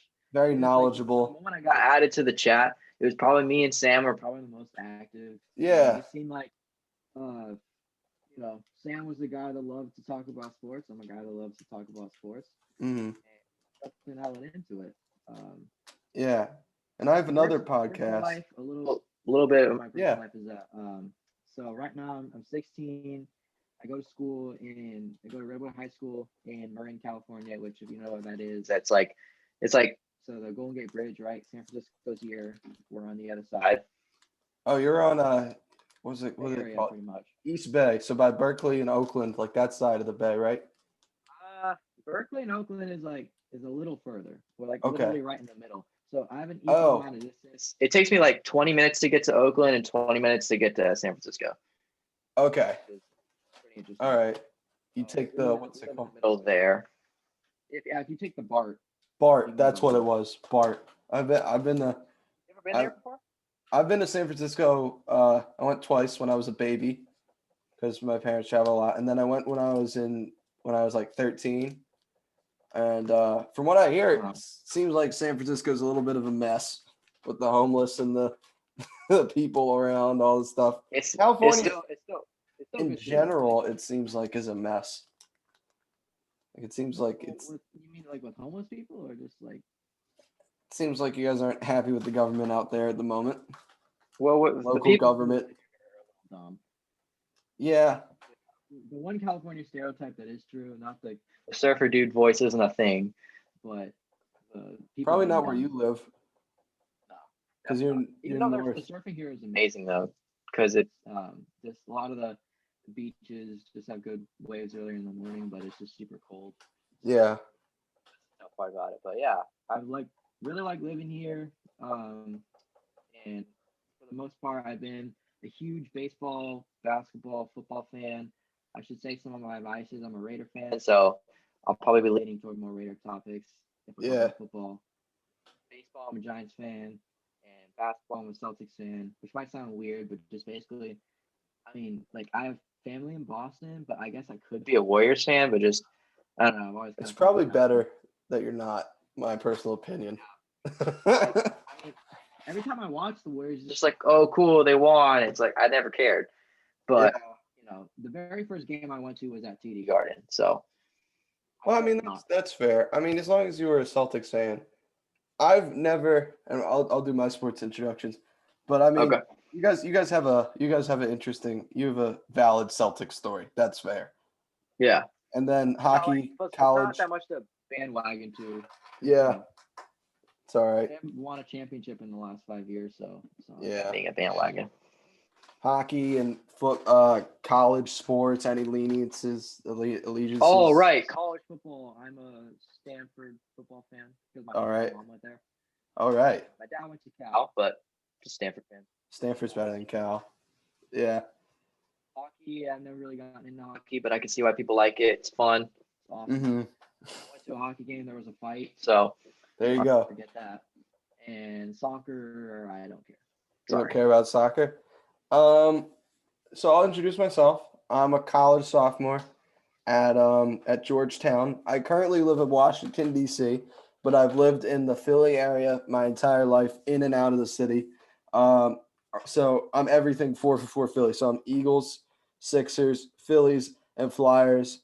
But really, I am, and you can attest to this or call me out on it. I'm pretty middle of the road when it comes to Philly fans. Like I'm not unbiased. I'm biased, but I'm not You like have faith in your teams, but you're not biased. I will say. no. I'm more faithful. You did say that the Eagles were going to go on a December Doug run again. I thought they were. And it looked like it after the New Orleans game, and then they just choked. And even after the Arizona game, They looked look good okay. in the Cardinals. Yeah, and then they fucking sucked against Dallas, and I thought they were gonna go on a December Doug run. And also, I also hate other Eagles fans. That's the thing. Every Philadelphia fan knows that the worst fan in sports is another Philadelphia fan, and then it's Dallas, Mets, whatever you want to pick. But we are self-loathing. All of you are self-loathing. Yeah, but here's the thing: we can shit on each other. You can't shit on us. That's how the Philly mentality is. You can't, and Right. you're for an out of towner. You are exceptionally kind and empathetic towards the Philly fans. Because online, like on those like chats and stuff, of all Yeah. the Eagles, and I've seen the good, the bad, like even Yeah. the ugly with P. Yeah, we're very irrational people, but yeah. There's also this one Philly YouTuber that I really like. Is this guy named Sports Talk with Bros? Okay. You Yeah, probably wait, I think he I've has, heard him. Yeah. Yeah. He's really funny. So I like seeing his. He's the only Philly YouTuber that I'm not even a Philly fan, but I'll sit through a 30-minute video about the Phillies just because the Yeah. guy is like that good at what he does. Yeah, and then college sports, I'm a Georgetown basketball fan. Not really into football. I'm a college football casual. That's the only casual sport I'm at. Georgetown basketball, I'm a fan of. And then soccer. I'm also kind of a soccer casual, but I've watched soccer forever. Like I know the people, but I've watched I it watched my the whole World life. Cup, but I can't call myself a soccer fan. No, I don't get up at 6 in the morning and watch those stupid Europe games. Fuck that. Fuck that. I'm not getting up I at got 7. friends who like they'll snap me at 4 a.m. pictures of a soccer game they're watching, and I'm like, dude, go to You're like, bed. Like, why? I'm not watching what is that's right. Since you live out west, everything's at 4. Bro, I got uh-huh. people that are like, oh, I got the Man U Liverpool game at 7 a.m. I'm like, dog, fuck that shit. Like, I'm not Just watching that. watch like American sports at normal times, you weirdo. Yeah, bro. When the Eagles had a London game, I was like, what the fuck? It was at 9 on a Sunday. I was like, what the fuck? Why is this like this is awful? Oh, luckily when the Raiders played in London, it just aired at like 1 o'clock for me. I don't know, probably was a night game. Yeah. Have they ever thought of maybe what they should do in London is like play the game and then like the night before and then record it and then just like have the Shit would get the leaked. next. Shit would get leaked. Yeah. And then people get all the gambling is powerful. Both legal and illegal. So I don't know if they'd like that too much. Oh, plus they would have to have Recording the no fans. games. They would have to have no fans. Yeah. Might have worked in 2020. But anyhow, yeah, I should say another sport I'm slightly casual with is college football. I mean, I watch Stanford, but all I watch is pretty much Pac-12 football. Yeah. I'm not too Can't tell big on you. that. The draft prospects, I can't talk too much to that. I mean, I know who the big people in the draft are, but like I'm not a draft head in basketball or Uh-huh. football. I know the top two at each position, I would say. But if you try to That's good. tell me some cornerback that's supposed to go in the second round, I won't know who you're talking about. Yeah. I'm not a big draft person either. But Tell me how you got into UFC though. That's one thing I actually how don't know. yeah, how I got in the UFC? It was kind of like so I've been watching UFC since I was like 11. Um and I wasn't a fighter, but I just started watching, you know, what was it? I think it was Spike TV or something would have the free fights and I would just watch them. And I thought they were so interesting. And then that movie with Kevin James came out called Here Comes the Boom. It had Joe Rogan in it and Vaz Button, I think his name is, or Vaz Butin. I can't say his name in it, but he was in that movie, and that was a really good movie to watch. And then grew up on Silva, John Jones, and then I started fighting when I was like 13 or 14 years old. Started doing karate, Oh yeah, that's right. and it wasn't just karate. Like it was like they mixed in jujitsu, wrestling, kickboxing. So all the it was MMA basically, and I started doing it, and as you were a kid, the sports you play and the sports you watch are more interesting to you. Um, like I don't know if you're a golf guy. I can't do golf. I understand the Masters, but golf is I'll too. play. I'll play golf. Oh, I'll play it. I'll Yeah. fucking I'll fucking play golf, but I can't watch. I can't watch. My brother's a big golf guy. I can't watch 40 hours of golf over 4 days. I can't do it. No, plus those guys are so you have to really appreciate the technique to watch golf. You And have I to be don't. like, I don't. oh, I'm not look at the precision on his drive. Like right. I'm I not one of don't those give a guys. shit. I mean, it landed on the Like, grass. oh, he got into the hole, big deal. Yeah. But I guess you could say that about any sport. I guess some people look at baseball and they think it's boring, but I played baseball since I was 4 years old, so I think it's like the most Right. awesome thing. I used to get invested in baseball. I mean, I used to be into it as much, and then I kind of like, I don't know. UFC is probably my third favorite sport behind basketball and football, just because I've been watching. You know, I don't know what I know the Bay Area has a pretty strong sports culture, but in Philly, sports are the culture. So like as a Uh-huh. kid, when I first got into sports, it was Eagles are always the big one. Everybody watches every Eagles game in Philly. And then it fluctuates between the Flyers, Sixers, and Phillies. So I when would I, say hockey's pretty big with you Philly fans. Yeah, it's one of the biggest markets in America for some and the Flyers made the Stanley Cup when I was like 9. So that's why a lot of people my age are into it. Oh, okay. Are they like usually pretty good, the Flyers? They've always been towards the top of the league, but they don't win the Stanley Cup. They're like um who's a good comparison? Give me a basketball comparison. Basketball comparison? They're NHL. um they're like the Rockets of they're like the Houston Rockets, but not now that they're bad now. But they've always been like a playoff win a playoff series or like make it and lose in the Maybe first. make it to the semifinals. Yeah. They're probably closer to the I'd say the Rockets. The Rockets or the Clippers. Oh, the Clippers, man, that must be tough to endure every year. Yeah, they're like the Clippers but forever. Like they've always been like they're one of they're the third or the second winningest team by point percentage in hockey. So they have the most wins. They're more likely to Gotcha. win or lose in overtime or something. I've been told it's been them and the Red Wings are like the most consistent. Red Wings, yeah, us Red Wings and the Montreal Canadiens are the three best teams, consistent wise. Yeah, and then the Blackhawks had their run, but now they kind of suck. Yeah, they kind of suck, and they sucked before their run. The Flyers never had a suck. The Flyers never had a rebuilding phase. They were just always kind of like, Oh, eh. like the Steelers. Yeah, I'd say so. But they don't have the most Stanley Cups. They only have 2. They're like the Mhm. Steelers that they didn't win Super Bowls. Do they have hope for one though this year maybe? Yeah, they're very good this year. They're very good. Good luck, all Flyers fans out there. Yeah, I mean, So yeah, UFC ranks just because you started mostly because of the movie and just you were browsing on TV and saw it. yeah, like as an 11-year-old, I thought it was interesting, and then I started watching it intensely.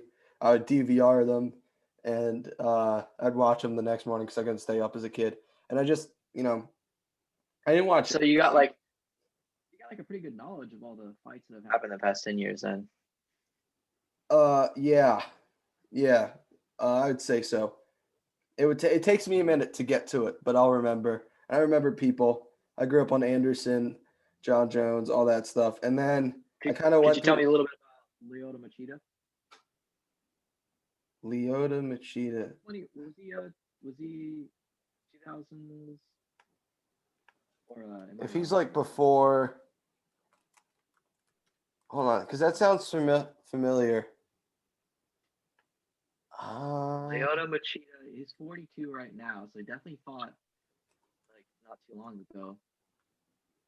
He left back in 2014.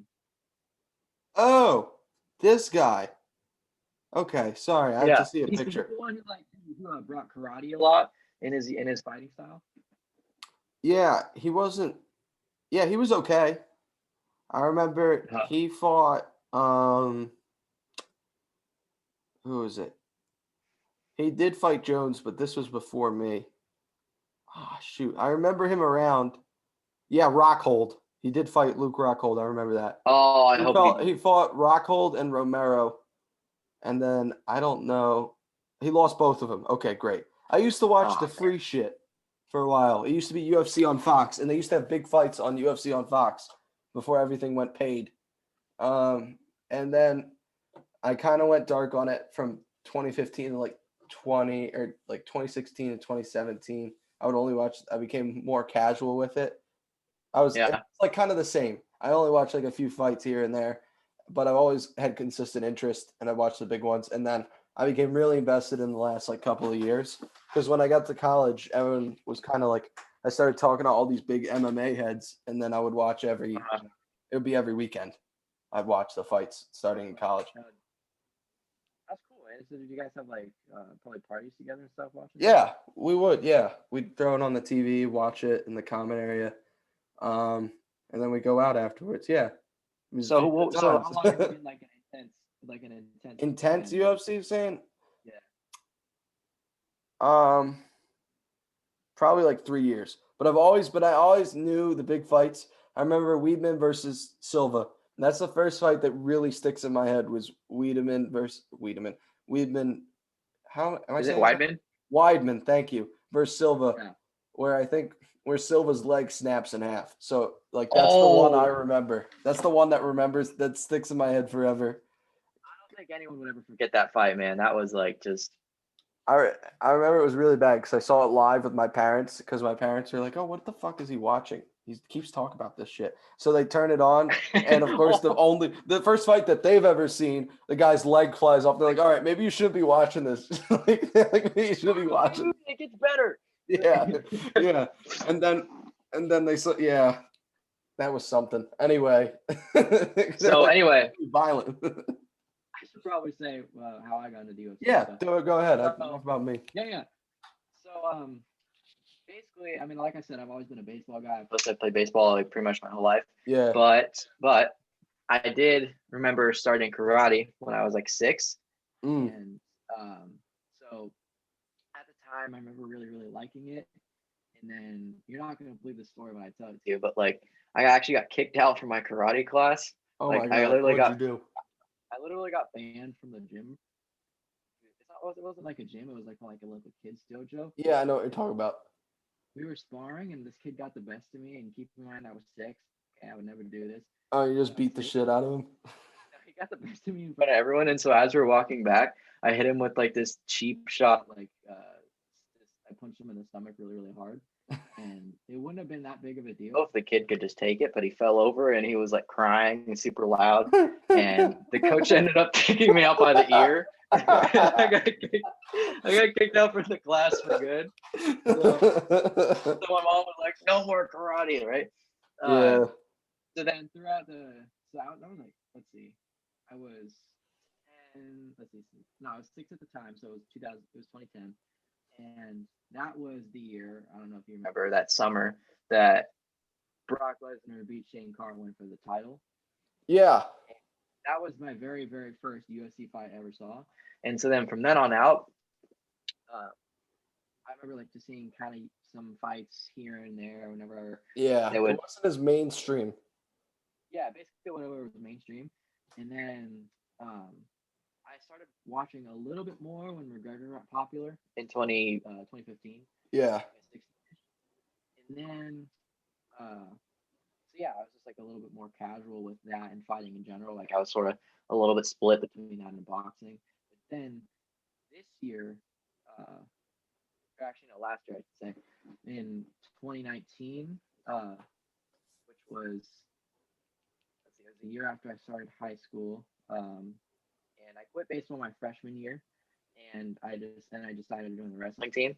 So I was on that wrestling team, and this is the MMA gym I belong to right now.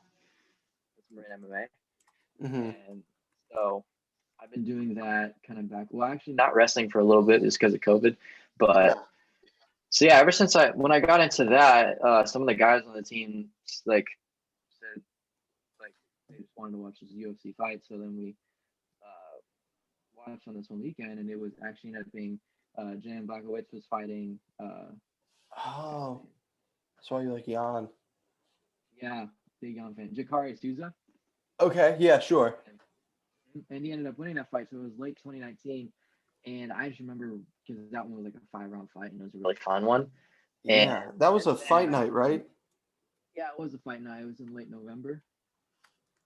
So yeah, I was just from then on out, I just kind of been like a big UFC fan. Mm-hmm. 2020 year overall in general, like UFC definitely jumped up with sports that I That really was like. so huge. Running. The ESPN deal was huge when that happened in 2019. Yeah. I remember that.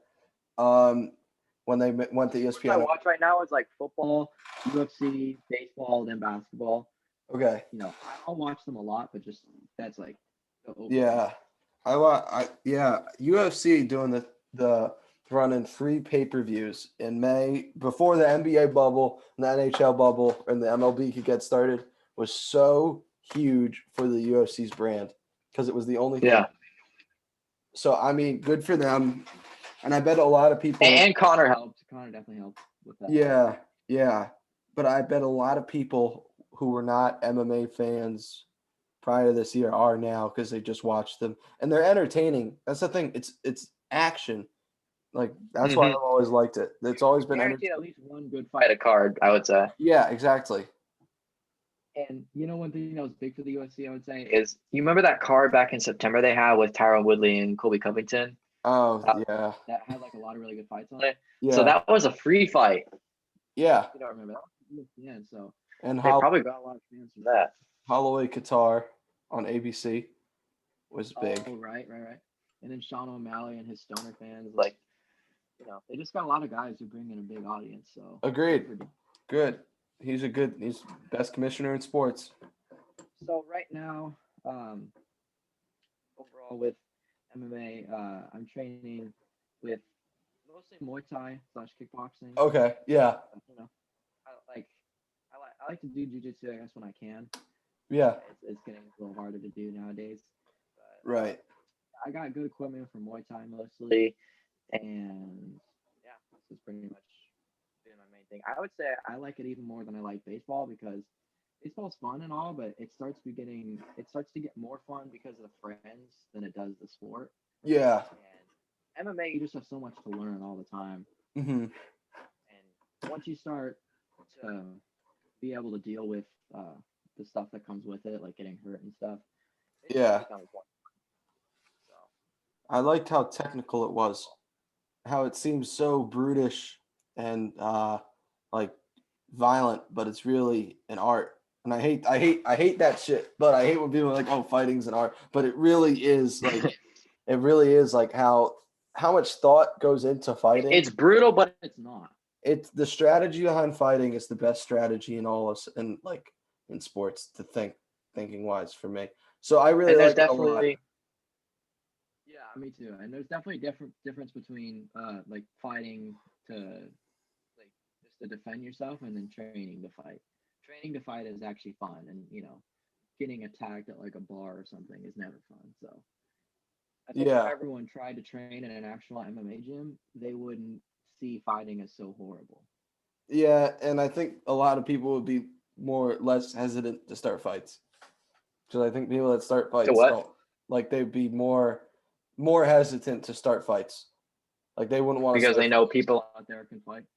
Yeah, not only that, but also like getting in a fight and being on the losing end. Like if you keep starting fights and it keeps getting broken up, or you land a punch and that's it. But like once you get once you get hit and you see like if you haven't seen somebody getting the shit kicked out of them, or if you get the shit kicked out of you, which I've not gotten the shit kicked out of me, I always tapped. But like I've gotten knocked out before, not by a punch, but yeah. yeah, but like you got to get knocked out to know like to think twice before starting a fight and like being violent. Like as soon as you got to lose a fight to realize it's a bad idea to start a fight.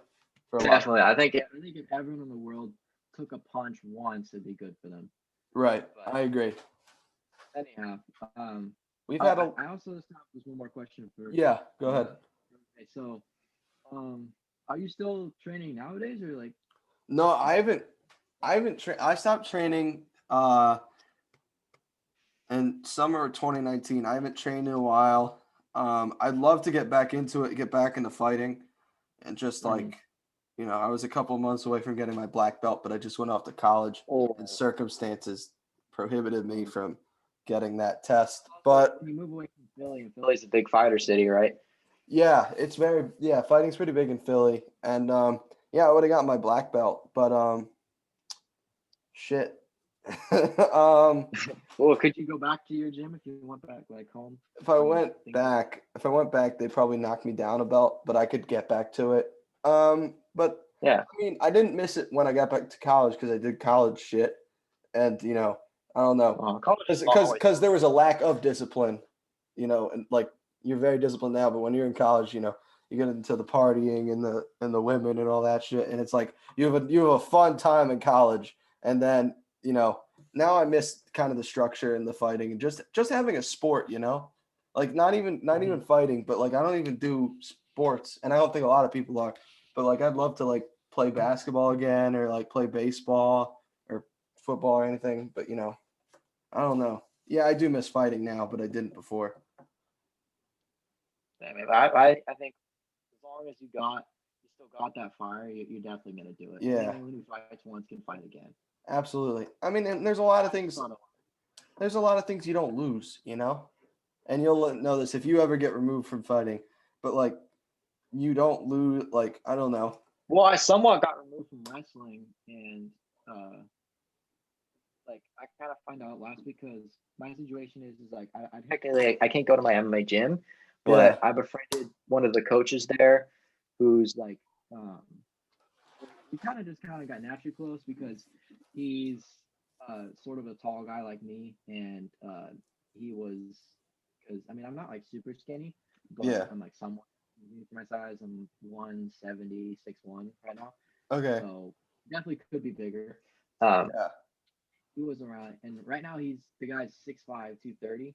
Oh So, Jesus. and so yeah, and this we just got like pretty close in my time down there. So, and he like knows my mom and stuff. So basically, I train with him a few times a week, and Hmm. we make sure that we're keeping track of what we're doing, and just Yeah. so I'm not getting like a huge exposure, I would say, with him. Yeah. But I yeah, mean.